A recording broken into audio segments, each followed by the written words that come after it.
Hello vinyl community, I'm back to do a recent vinyl finds video and I have some stuff to show you, some original but some reissues also, and I'm gonna start with this one from 1972, maybe my best find actually. This is Banco del Motosocero, something like that, Italian Prog, 1972. There's the back side, and if you open it up, like this.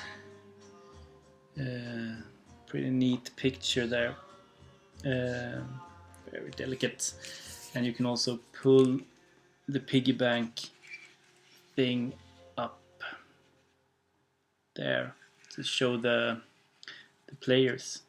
This is a fairly expensive original, and it's hard to find in good shape.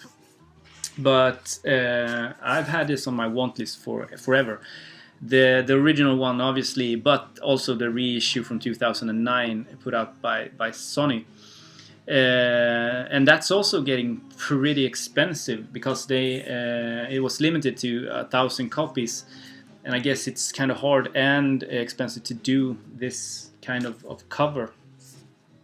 So I had it on my want list, and I went to a store not too far from here, and they had one copy left of this from 2000. It's been staying there since 2009, and it was the ordinary price for it that they took in 2009. So I got it for a fraction of the price that you have to pay today, and I have number 578 out of 1,000. Comes with a cardboard. But my problem now is I have no idea how to store this in my shelf, because you can't take a plastic sleeve over it. I don't want it in this ugly cardboard, but I need the cardboard because there's the number on it, so it's just like hopeless. If you have any tips, just please bring it my way. Next one, same store. Super happy to find a copy of this. This has also been on my want list for so long, a holy grail of sorts. Black Sabbath's first record from 1970, gatefold and backside, and this is in fantastic condition, and of course on the Vertigo Swirl label. This is a German first press from 1970, and I got it for a great price. Also like half of what you have to pay for it otherwise, so I'm super happy with this. I mean, I would rather have a UK version, but beggars can't be choosers, right?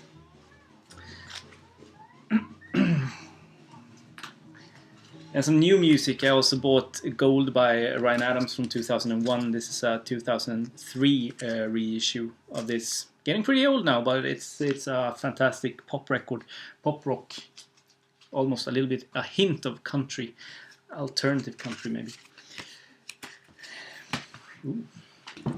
Moving back a little bit to 1977 and Yugoslavia, Isvir.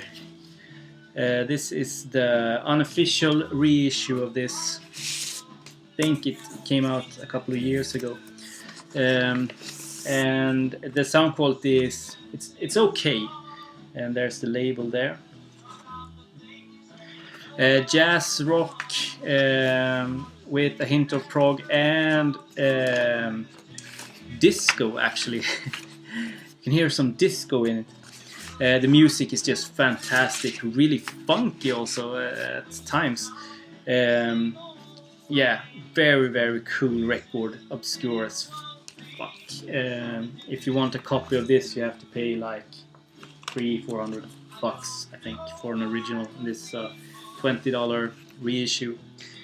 Sounds good. I mean, for being an unofficial reissue of it.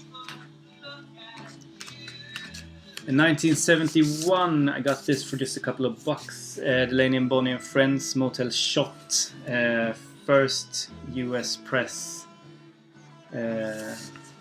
In perfect condition, with Graham Parsons, I don't know, Leon Russell, Dave Mason, a lot of the who's who of the studio musicians back in the day.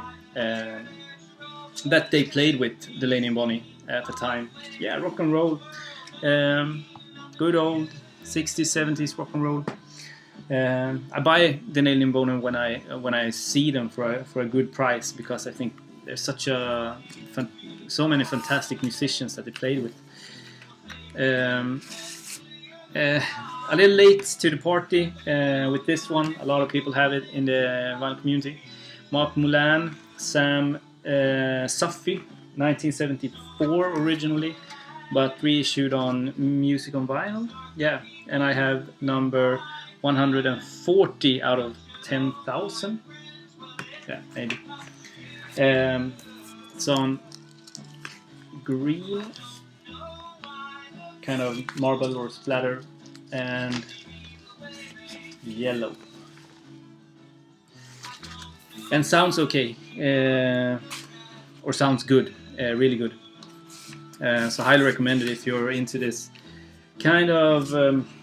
Mark Moulin have to have heard the Bitches Brew and In a Silent Way when he made this, but there's also those kind of rhythms and textures, or whatever you want to call it, that we hear in Placebo, the band that he was a part of.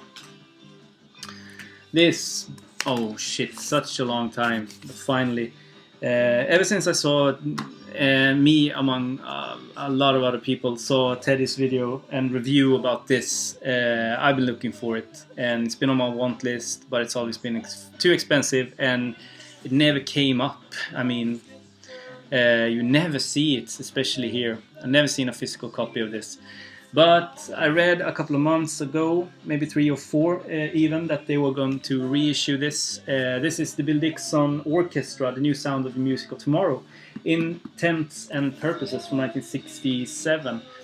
Orchestral free jazz record, just fantastic.